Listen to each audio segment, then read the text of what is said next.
No niin, nyt ollaan sitten kesän golfreissulle lähdössä Unkariin ja kuten huomaatte, niin väkiä pukkaa autoon.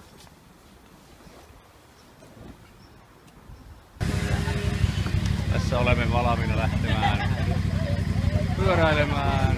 Porukat lähtee pyöräilemään ja me golfarit tässä lähdetään golfaamaan. Ja Suomen lippu täytyy olla tietysti näkyvissä, kun pyöräillään.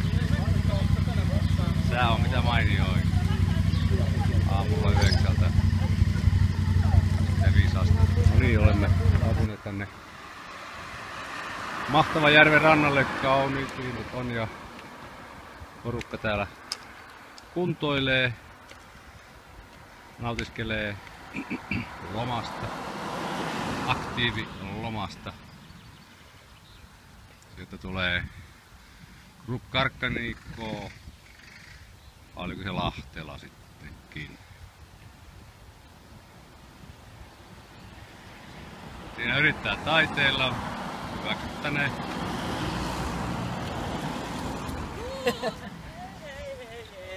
Ei. Näin monta meitä täällä on. 20. Tarjakin jännittää. Kaikki on vielä mukana. Vielä ilmekin on tällainen.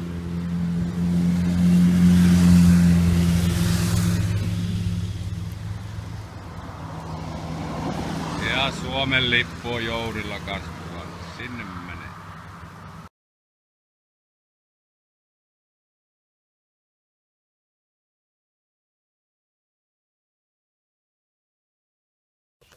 No niin, olemme saapuneet tänne Palaton Golf and Yacht Clubille.